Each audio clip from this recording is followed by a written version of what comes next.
Welcome to Deloitte's Debriefs Tax Webcast series in Asia Pacific. Our webcast today is from our indirect tax series and is titled Insight into the Australian Tax Office Approach and Expectations, GST Streamlined Assurance Reviews. My name is Justin Ward and I'm a tax partner based in Deloitte Australia, Melbourne office. I have the pleasure of hosting today's webcast. I have two speakers with me today, Sasha Smith and Taban Padmanathan. They are both tax directors and are based in Australia's Sydney and Perth's offices respectively. You may access our bios on the left side of the screen. Before I introduce the agenda for today's webcast, I'd like to take a moment to highlight some of the features of our webcast console. First, all users are on listen-only mode. If you have any content-related questions, you can submit at any time in the Q&A box at the bottom right of the screen. We'll do our best to respond to your questions during the presentation.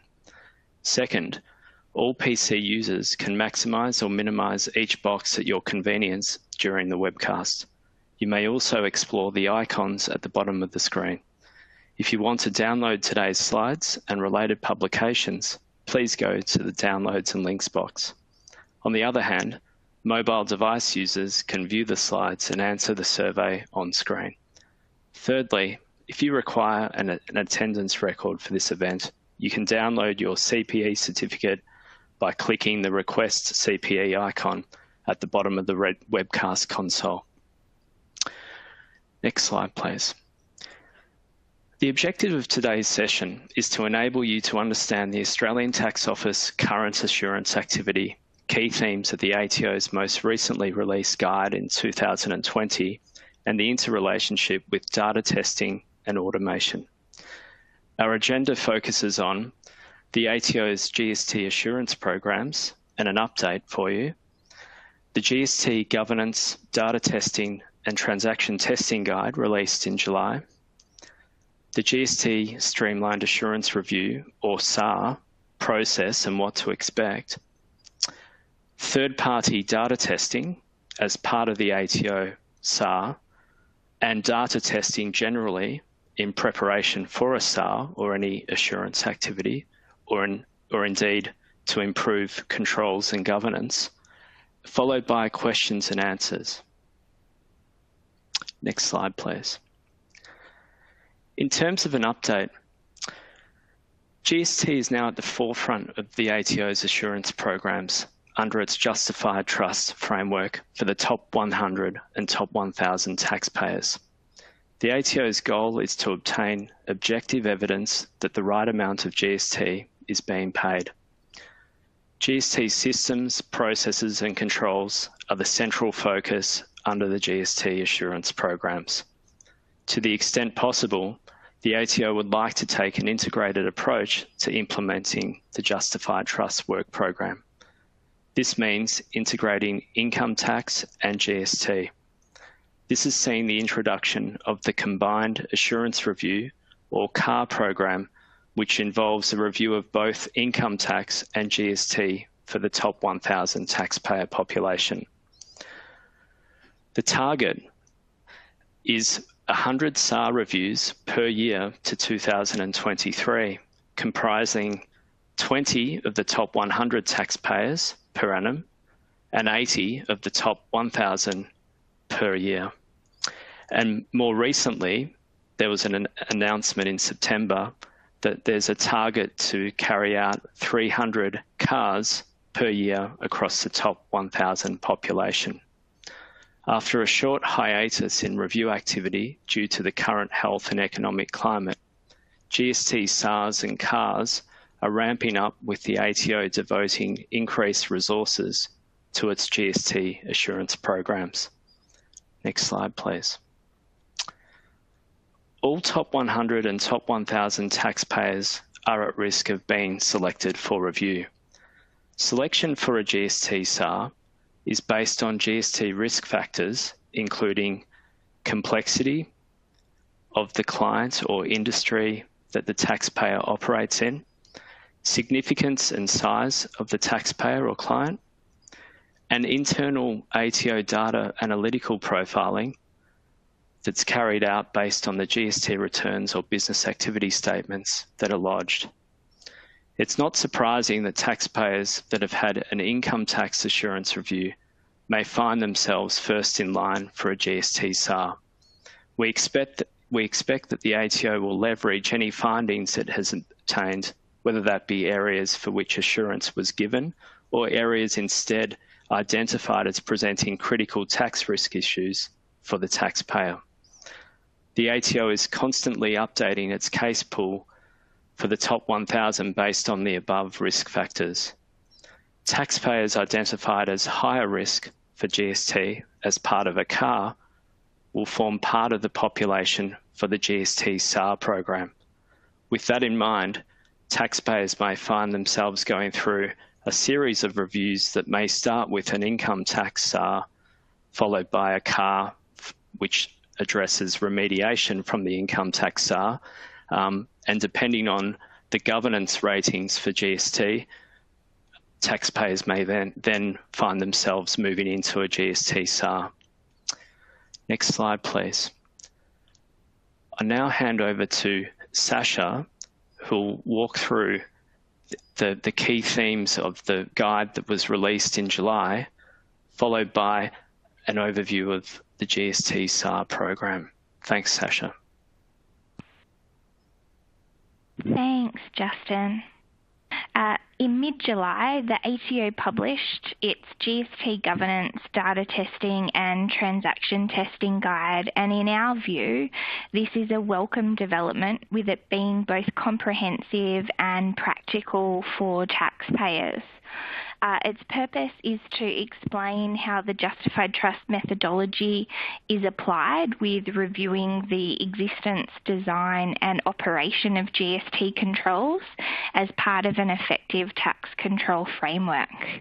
The guide underwent an extensive consultation process which resulted in a detailed feedback compendium, and furthering on that collaborative approach, the ATO has also recently undertaken a consultation process with respect to its GST analytical tool, or the GAT, and a new third-party data testing guide, and we will touch on these aspects later in our session today.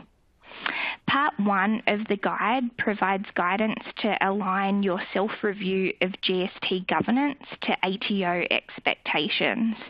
It is focused on the 3 fundamental GST controls, being the periodic internal controls testing for GST, or BLC4, the data controls in place for GST, or MLC4, and the documented GST control frameworks, or MLC6.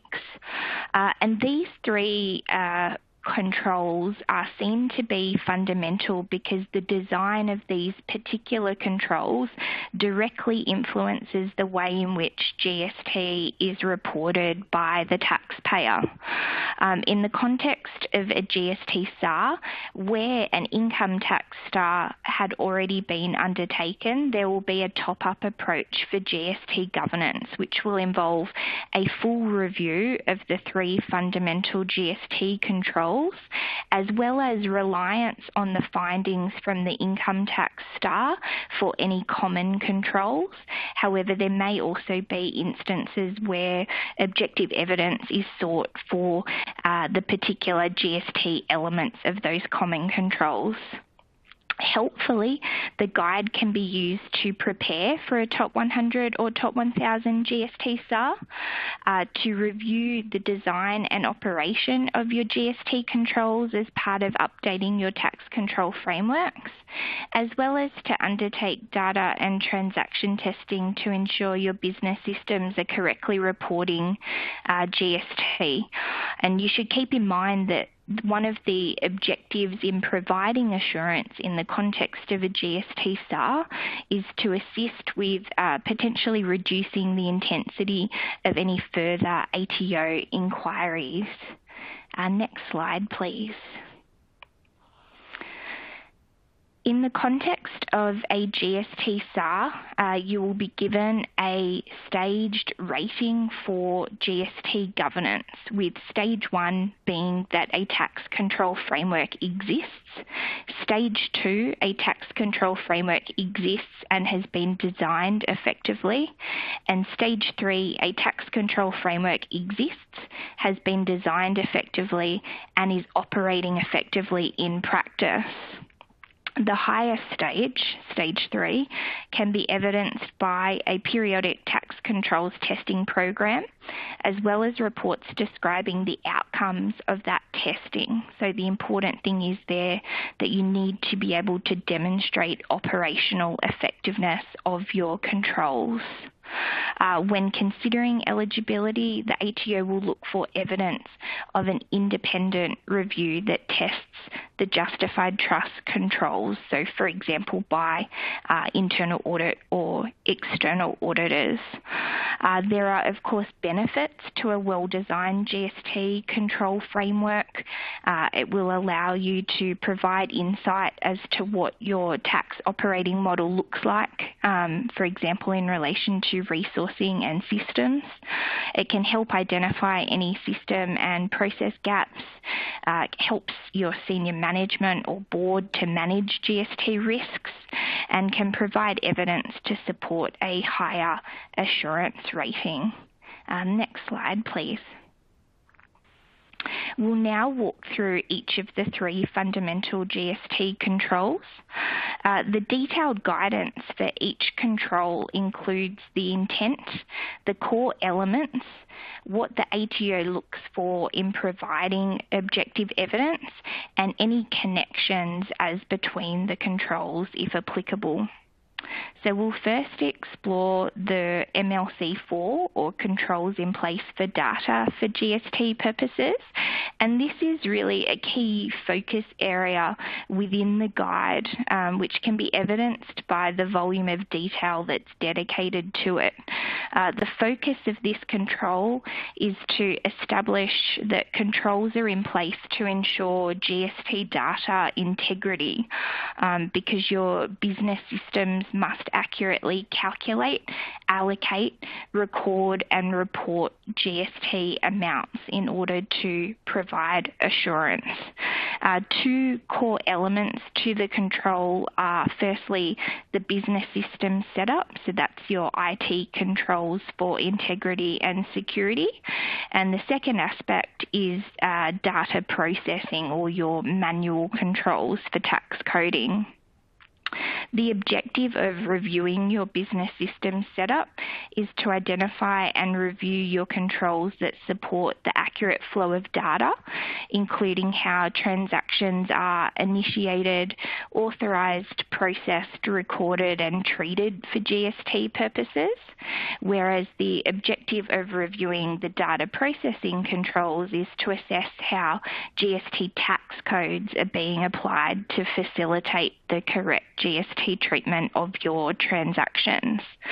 The guide itself helpfully lists examples of objective evidence that may be sought from the ATO in demonstrating the existence of these controls. And it's important to keep in mind that in the context of a GST SAR, the rating of MLC4 may be impacted by any systemic errors that were identified through other aspects of the SAR process, such as the data testing aspect. Next slide, please. The next control we will address is the Documented GST Control Frameworks, or MLC6. And this control relates principally to the documented work instructions that are in place for your GST compliance procedures, so for the monthly preparation, review and approval of your BASs. So these instructions should describe the controls and processes for each step of the monthly BAS end-to-end process to help ensure compliance with the GST legislative requirements and to help your business manage any risks regarding the GST disclosures that are made as part of the BAS process. We would expect most taxpayers to be able to provide objective evidence of the existence of this control. However, any BAS procedures manual, it's important that it details the end-to-end process, which includes the review and sign-off processes, as well as any testing, reconciliations, trend analysis or exception reporting that may also be conducted. And failure to document these review and testing processes is a common gap that we are seeing in undertaking GST SAR readiness exercises. And next slide, please.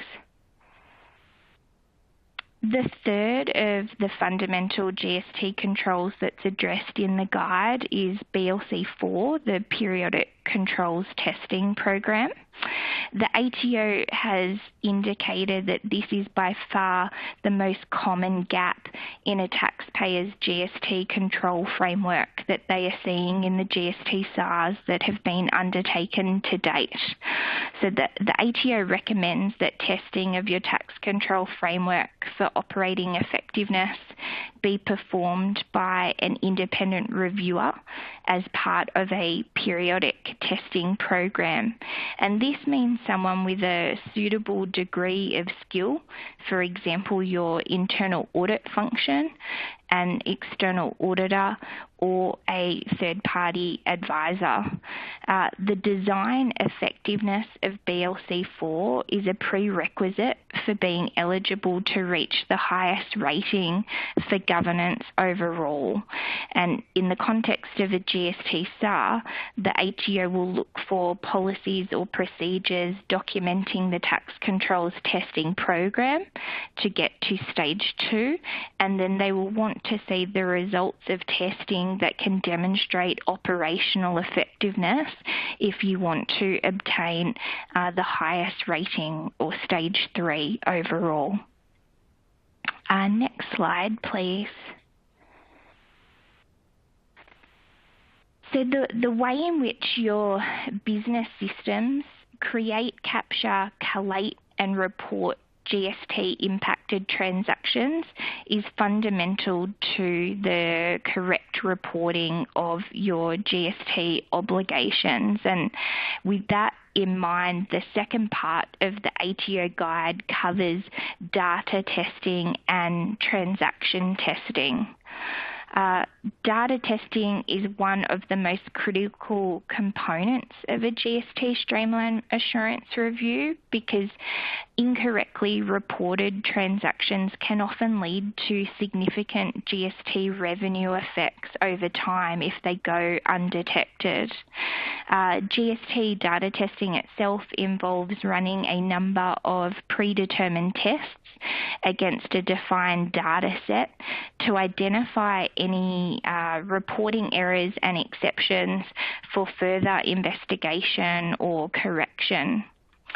Indicative testing to be carried out as part of the GST Streamline Assurance Review is helpfully set out at Appendix 4 of the guide by the ATO, and Taven will later in the session touch on this in more detail, including the related aspects for third-party data testing. Next slide, please. And the final component of the ATO guide covers transaction testing. So this is the tracing of an identified transaction from source documentation through to financial reports to confirm the accuracy of the GST treatment, the calculation and reporting of the transaction. So when we're undertaking transaction testing, the three key aspects that we want to address are the GST treatment, so the tax coding that's been adopted, the calculation of of the GST and the reporting of the GST. And transaction testing will typically take two forms, both as part of the sample testing that you regularly undertake in your monthly GST compliance process, as well as the testing of any anomalies identified as part of any data testing that is undertaken. Next slide, please. And so this brings us to the first polling question of the day. And the question is, do you undertake controls testing for GST? And your options are no, we do not perform controls testing for GST purposes. Yes, we have a control testing plan and the testing is carried out regularly. Yes, we undertake control testing, though the testing is undertaken on an ad hoc basis. Or don't know, not applicable. And while we're waiting for the results to come in, Sasha, you talked a lot about control testing and the expectations set out in the guide. Are you able to share the latest insights from your observations with the reviews that you've assisted with? Sure, of course. Thanks, Justin. So the absence of evidence of a control testing plan together with evidence of testing has certainly been the most frequent reason limiting a taxpayer from obtaining a stage 2 up to stage 3 rating for tax governance. So to obtain stage 2, there needs to be an ongoing commitment to undertaking control testing regularly, with all justified trust controls tested over a 3 to 5 year period. And this is control testing of the justified trust controls, so the various managerial level and board level controls that are set out within the ATO guide. It needs to be undertaken by an independent reviewer, such as your internal audit function or an external auditor. The ATO is generally indifferent as to who undertakes the testing, as long as the requirements set out in the GST Governance data testing and transaction testing guide are met, and that's that the testing is performed by somebody that is independent and has the sufficient level of skill to be undertaking that testing, and that they themselves are not the owner of that particular justified trust control. Thanks, Sasha. And so the results of the poll reflect probably what we're seeing with the outcomes of the ATO reports that we've seen across our desks. And 2/3 don't seem to have a testing plan, and 1/3 do have a testing plan, and half of those have a regular systemic way of following through on the testing of that plan. So that those results aren't surprising to us. One of the questions that has come in is around whether there's a defined sample size or any particular requirements set out. And the answer is no. It would be a fit for purpose organisational approach depending on the size of the organisation. So there hasn't been any specifications set out on the sample size per se. Sasha, back to you. Thank you. Thanks, Justin. Next slide, please. So we'll now provide an overview of the GST SAR process, its key focus areas, and how you can best prepare for any ATO review activity. So unsurprisingly, as GST is a transaction-based tax, GST systems, processes and controls are very much front and centre of the GST SAR.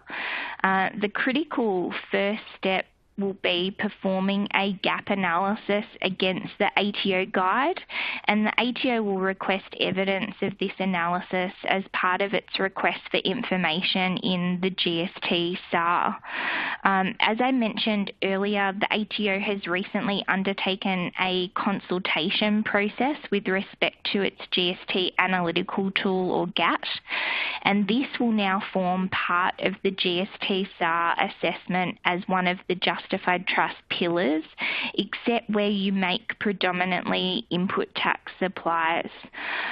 It involves undertaking a detailed reconciliation as between the BAS figures and your financial statements, so that the ATO recognises that there will be differences, but is seeking objective evidence from taxpayers to explain the basis of any variances.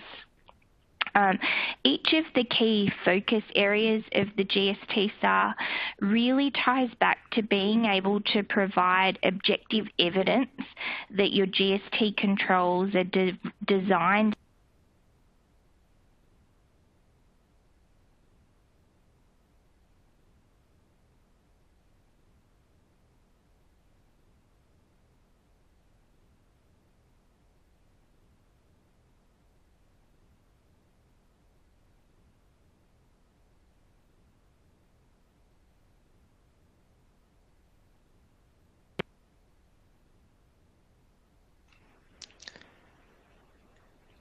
I'm sorry, I think Sasha has experienced some audio issues. So we might move to the following slide of the GST SAR journey. What we've set out there is the process of the ATO GST SAR process, and typically this takes 6 to 9 months for taxpayers to prepare and carry out the information request. RFI 1 there contains the themes of the information requests, and as you can see, it's an organisational perspective drawing on information gathered from IT as well as finance and the information that can be drawn from the systems. Walkthroughs are a key feature of a GST SAR, and what we mean by that is virtual or on-site walkthroughs of transaction recording into system from a purchase or sale, and how on a monthly or quarterly basis those transactions are extracted from the system and controls adopted to put together the GST return.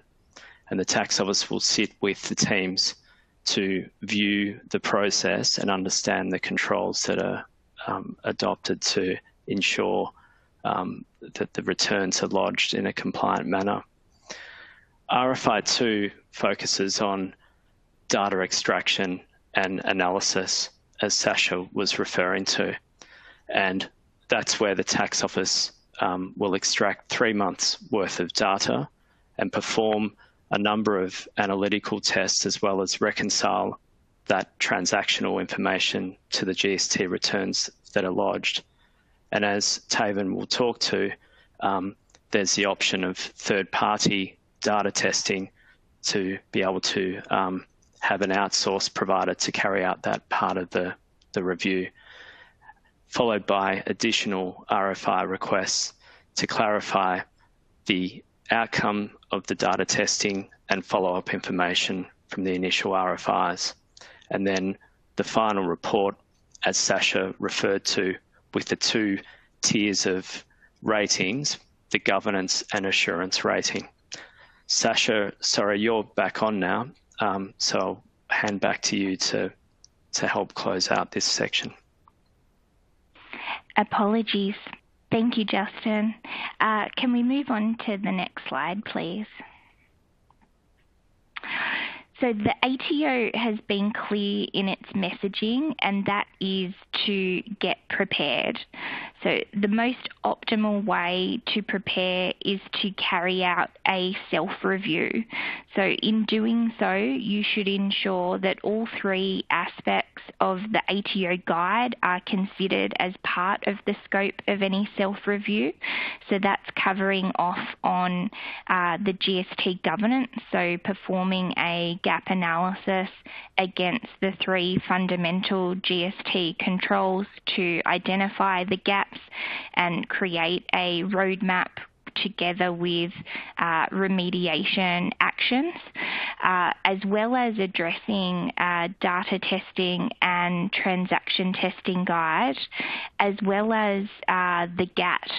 And the ATO helpfully has released a guidance example of the GAT for a top 100 and top 1,000 taxpayer. So feel free to reach out if you'd like to obtain a copy of that guidance material. So importantly as well, in terms of how you go about preparing, it should include the independent testing of your justified trust controls in accordance with a testing plan and a commitment for undertaking regular testing of your justified trust controls.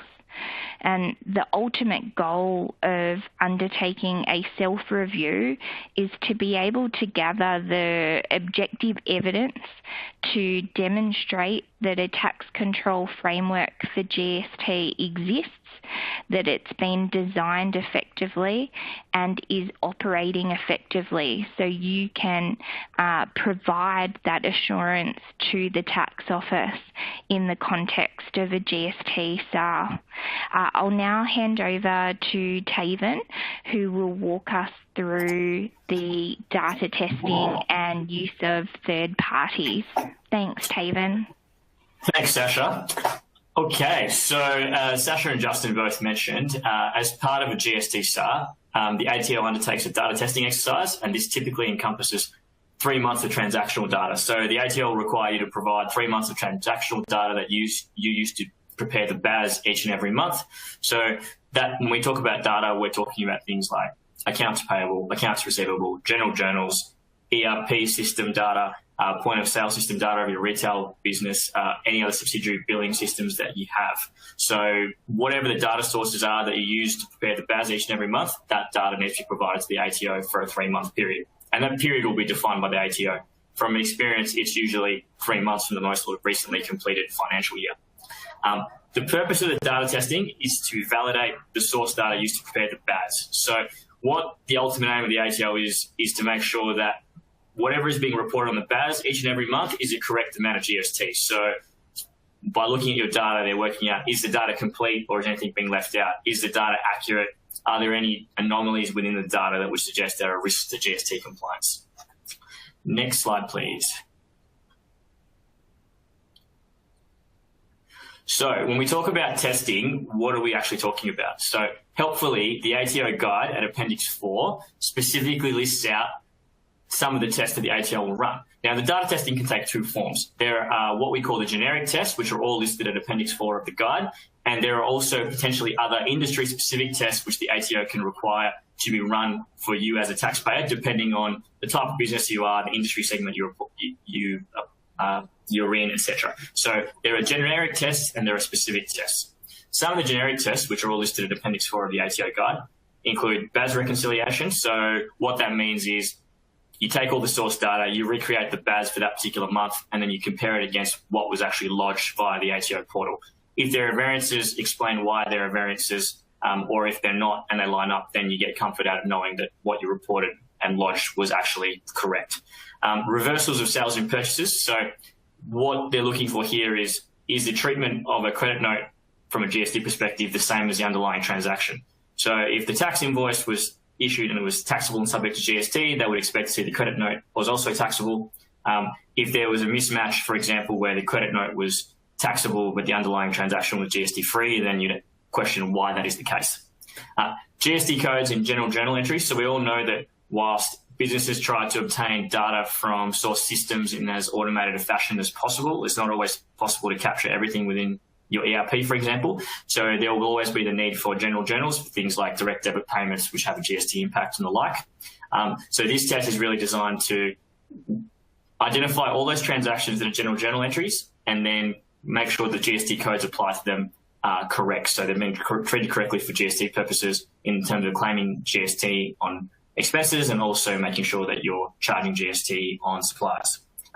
Trend analysis from both the sales and purchases side is another thing the ATO look at. So trending in itself, you might think is relatively simplistic and maybe is not that valuable across a 3-month period, but over a longer period of time, identifying where there are peaks and troughs, for example, in the input tax credit claim can be really quite helpful in terms of determining whether that is unusual from a business perspective. So if forecast sales were flat, but you had a spike in GST on sales for a particular month, why is that? Is that explainable? Similarly, if expenditure was really high and you had a huge input tax credit claim, but that was different to a sales forecast, can you explain that? So trending is one way of getting some comfort that the correct amount of GST is being reported.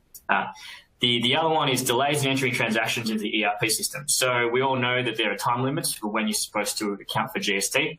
GST on sales, as an example, you have to report that GST in the month in which you issue the tax invoice. So if the tax invoice is dated in the current month, but the GST is only reported in the subsequent month, why is that the case? So that test is just really designed to make sure that transactions are being reported on time and not later than they should be. The next one is around correct calculation of GST for both taxable sales and purchases. So this is really focused on making sure that the GST rates applied to the transactions are correct. So in most cases for sales and purchases, this will be 10%. Obviously, you have mixed supplies. Can the system delineate when there's a mixed supply so that part of the transaction is taxable and part of it is not?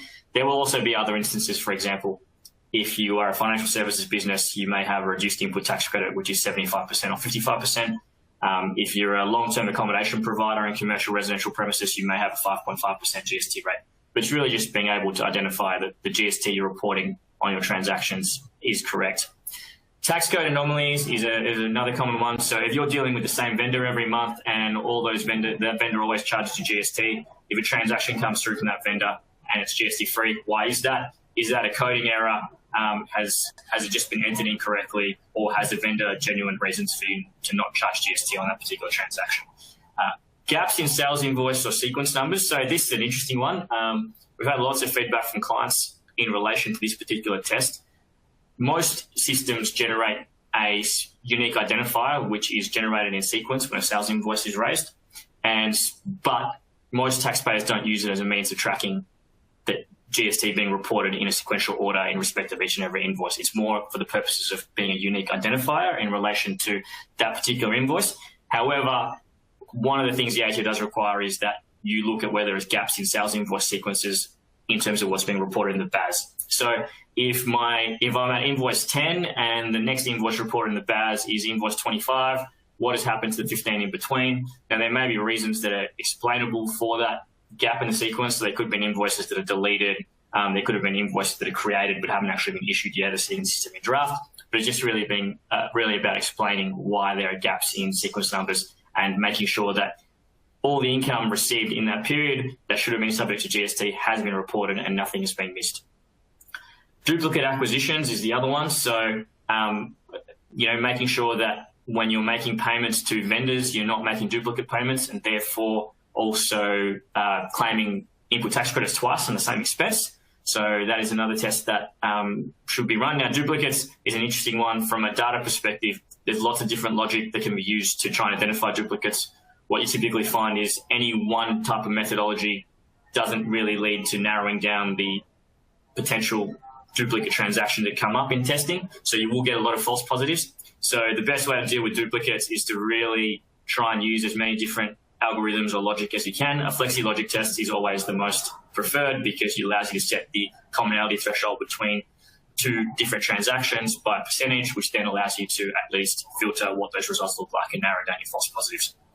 And the last one is around supply summary with ABN validity checks. So what the ATO is really looking at here is if for every vendor you deal with, does that vendor have a valid ABN? Is the vendor validly registered for GST? And then also providing a summary of payments of GST to each vendor.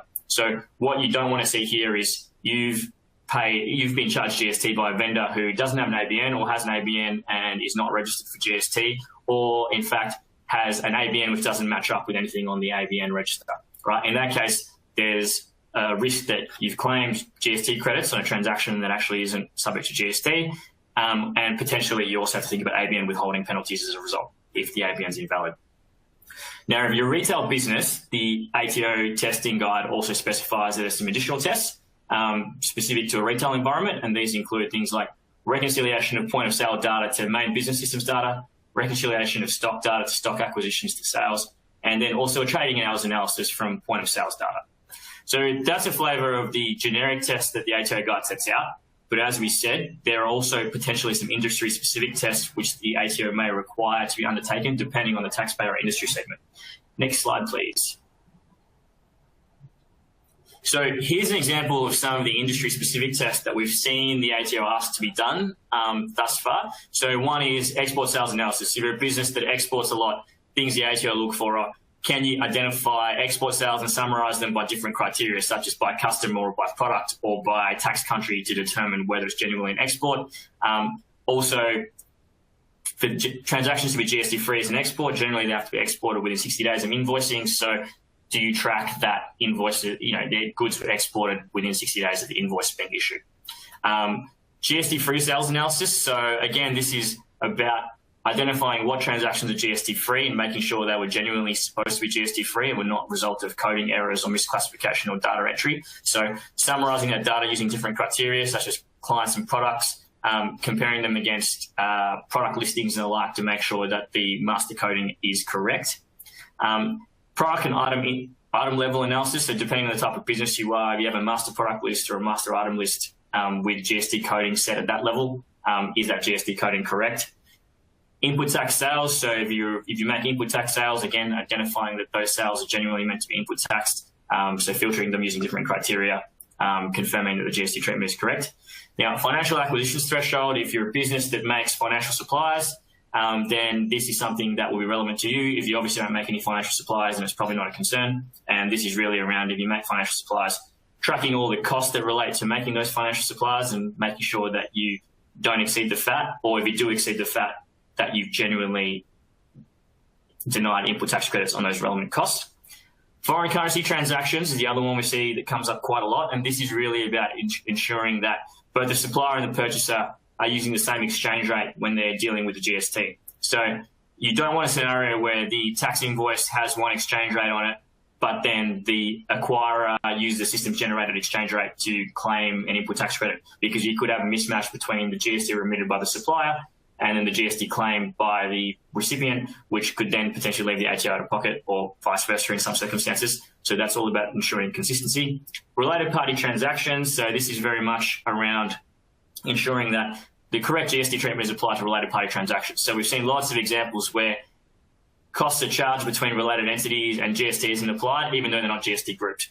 And businesses, for whatever reason, just assume that it's an intercompany transaction, shouldn't have GST. So this is really cross-referencing from your entity list who's a related party, isolating those transactions that have been made between related parties and checking the GST treatment. Recipient credit tax invoices, this is about just identifying those transactions where RCTIs have actually been used and making sure you have the supporting agreements and valid documentation to support that. And then more broadly, one of the other checks the ATO like to request is reconciliation of the raw data used for testing against the general ledger and the BAS. If you're cross-referencing your raw data against general ledger and the BAS, if you have no variances or minimal variances, and you get comfort that everything that should be reported in the BAS is being reported in the BAS. So that's a flavour of just some of the industry-specific tests we've seen thus far, but there could be lots more depending on the type of business that you operate in. Next slide, please.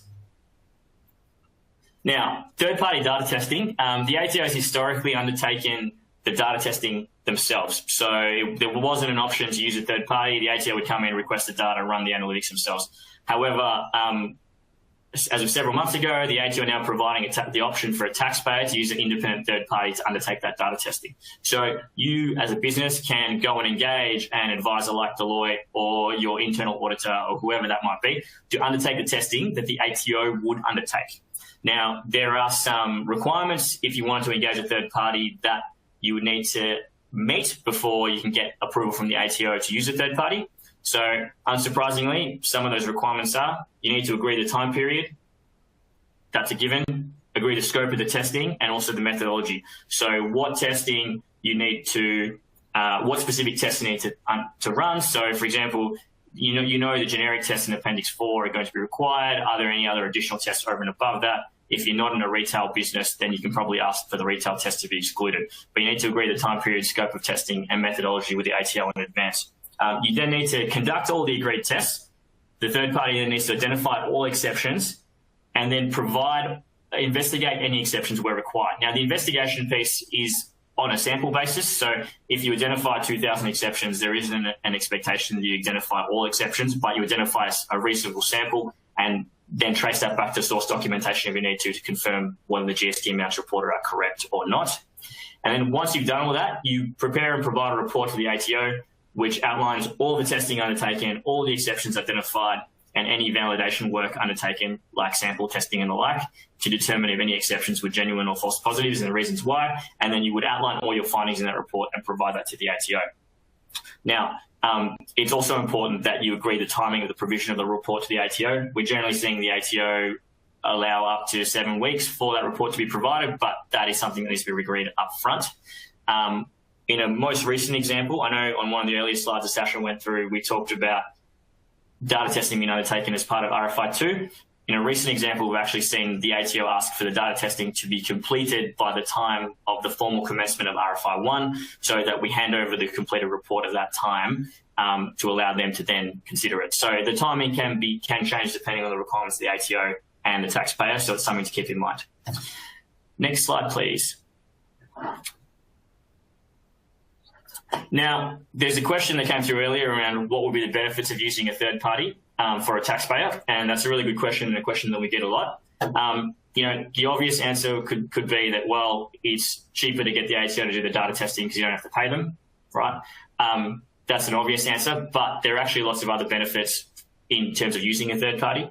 So one of the key benefits is around actually being able to work with a third party advisor to review all your data in detail, identify all those exceptions and prepare that report, so that rather than having to go back and forth with the ATO in terms of the ATO having to request that data from you, do their own analytics, come back and ask you questions and take up a lot of time, you're just providing the ATO with a consolidated analysis of all your findings for them to just get on a review. And most of the time we've seen that the report provided has been accepted by the ATO without too much further inquiry or investigation needed.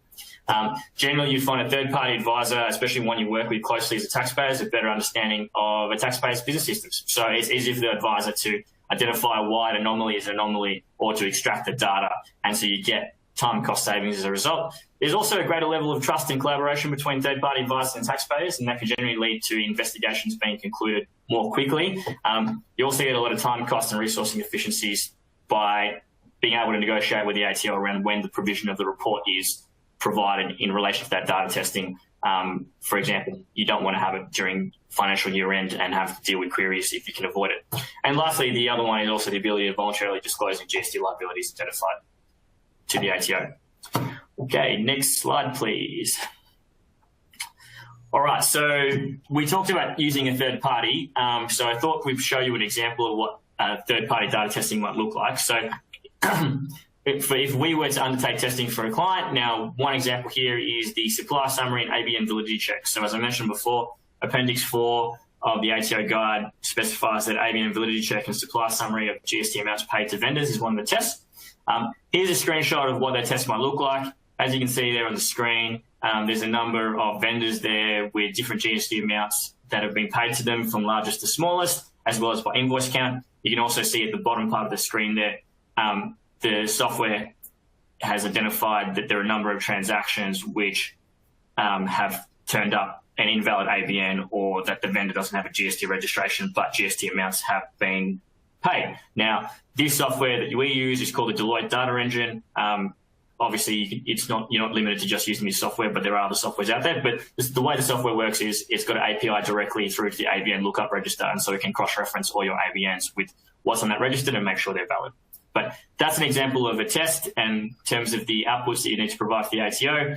The ABN lookup test is actually one of the most common where anomalies are always identified, because in the world we live in, there are so many vendors that we deal with on a day-to-day business as businesses, and there are always those that slip through the cracks.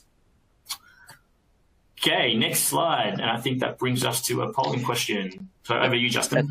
That does, Taven. So the second polling question of the day is, would you be likely to engage a third party to undertake the data testing component of the GST Streamlined Assurance Review?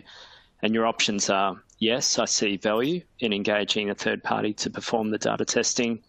No, I would prefer to have the ATO undertake the data testing. Or don't know, not applicable.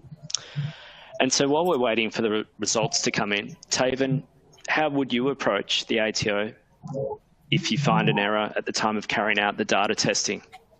So it's a good question, Justin. The short answer is there, as soon as you find an error and you're able to quantify it, then you should make a voluntary disclosure to the ATO as quickly as possible. So if it's a one-off error in the period that that's under review, then you can disclose that relatively quickly. Obviously, if it's a recurrent error, then you have to think about how far back that error commenced. But once you get into a position that you can quantify that error, you should always make a voluntary disclosure to the ATO. By making a voluntary disclosure as well, that does give you some scope to also request that the ATO treat the voluntary disclosure as unprompted voluntary disclosure. Now, that's not guaranteed, but if they do agree to treat it as an unprompted voluntary disclosure, then there's greater scope there to reduce penalties and interest. Thanks, Taven. And potentially there could be also correction limit guidelines that allow you to correct it in the next return as well, depending on the size of the error. Potentially, yes. That's right. And the results have come through, and just over half of you have heard from Taven and can see some value in engaging the third party, and just over a third are undecided. So yeah, so that's interesting, and as Taven said, it's still a new option, I suppose, released by the ATO earlier this year. So thanks, Sasha and Taven. That brings us to the end of our session today. We now have some time, though, to respond to some questions from our audience, and we do have some at the moment. Taven, I just want to clarify, there's a question around whether the ATO will allow a third party to carry out the GST SAR. Can you clarify, Taven, whether that is available or whether it's just the data testing component? So that's a good question. I guess the answer is there's parts of it that you can use a third party and there's parts of it that you can't. So the ATO won't ever say a third party can carry out the entire GST SAR process for the ATO, because that would be effectively outsourcing the entire process to the third party advisor. But within the scope of a GST SAR, there's lots of different components to it. The data testing is one, and you can clearly engage a third party to do that aspect of it alone. There are other aspects where the ATO is willing to rely on third party sources or validation, I suppose. So in the ATO guide, they do talk about evidence of a periodic controls testing program. That could be something that is run by a taxpayer's internal audit function or external audit, which could be a third party. And in that case, they could rely on the outputs of that third party for that component of controls testing. So there are aspects you can use a third party for, but you can't use a third party for the whole thing. Thanks, Taven. There's another question associated with notification of a SAR, and would the ATO be inviting us to participate in the SAR program?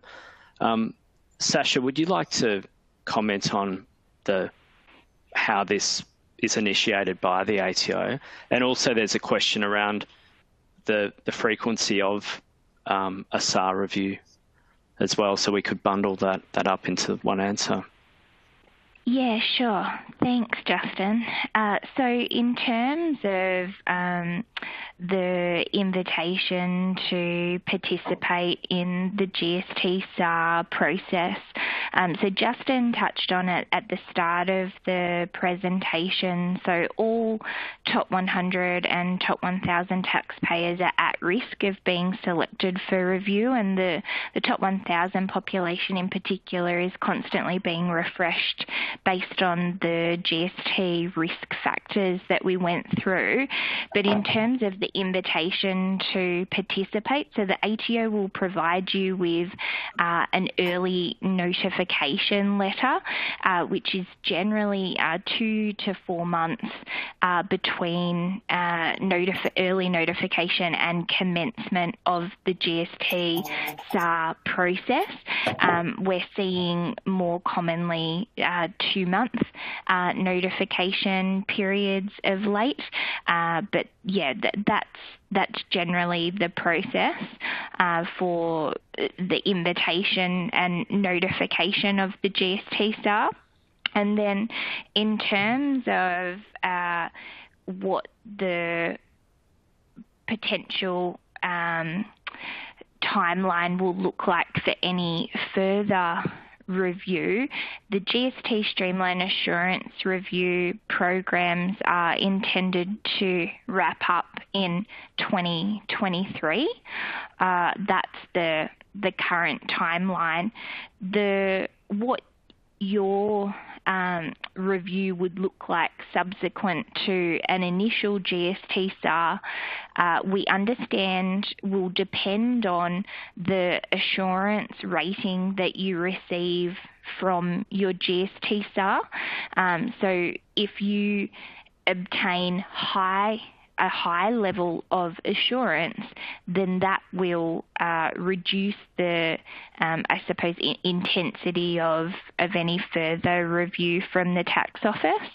And I suppose we can take learnings from the income tax SAR program. So that program has been going for a number of years and will be wrapping up in December in this month, but then now they are progressing into their combined assurance review program. So, yeah, over to you, Justin. Thanks, Sasha. There's two questions related to targets for SARs by the ATO. So how do we know whether we're in the at-risk group, and then how do departments within the ATO share taxpayer information with each other, which may lead to reviews?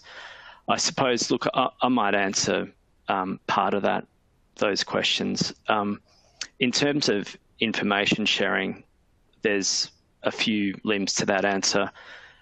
On one hand, the income tax activity has prompted the GST SAR or review process with taxpayers that we've seen.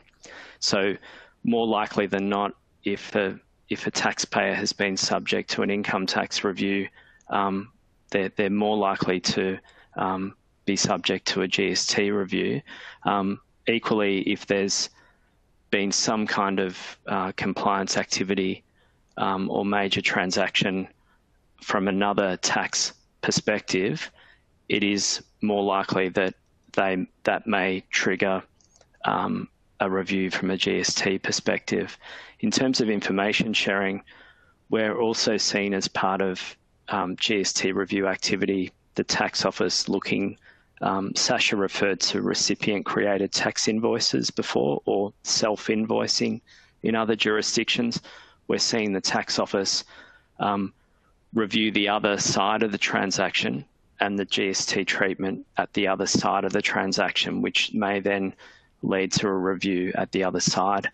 And the third aspect is the tax office is sharing information with other jurisdictions and leaning on other jurisdictions to try and engage in compliance activity with taxpayers outside of Australia. And we're seeing letters and notifications sent through the US tax authorities and other jurisdictions to commence compliance activity for particular non-residents that are transacting with Australia. So there's a few ways that the ATO are sharing information. And in terms of the at-risk group, well, yeah, the criteria specified in that earlier slide that I spoke to are the general factors that we're aware of, and unfortunately we're not published with the key top 1,000 list, but we do know that it is triggered by highly by data analytics and spikes in the returns lodged, and also qualitative factors like major transactions at the taxpayer and so forth. There's also a question relating to exemption of penalties if errors are noted during the SAR. And Taven, I might turn to you because it relates partly to the voluntary disclosure comment you made before, and maybe elaborating on the statutory reductions. Yeah, thanks, Justin. So in simple terms, there's no blanket exemption on penalties and interest if a GST liability is found during a GST SAR. So that's the starting point. But if you do find an error, then if you find the error yourself, then you have the opportunity to self-report. Now, self-reporting via making the voluntary disclosure gives you the best opportunity to obtain relief from penalties and interest. And that's because under the voluntary disclosure regime, under the Tax Admin Act, that's when the voluntary disclosure is always considered more favourably by the ATO, and that's generally the best opportunity for the penalty and interest relief. Now, the maximum relief is usually available when you make an unprompted voluntary disclosure. There is some uncertainty around if an error is found during the scope of a GST SAR, is that prompted or unprompted, because the ATO has already commenced some kind of compliance activity.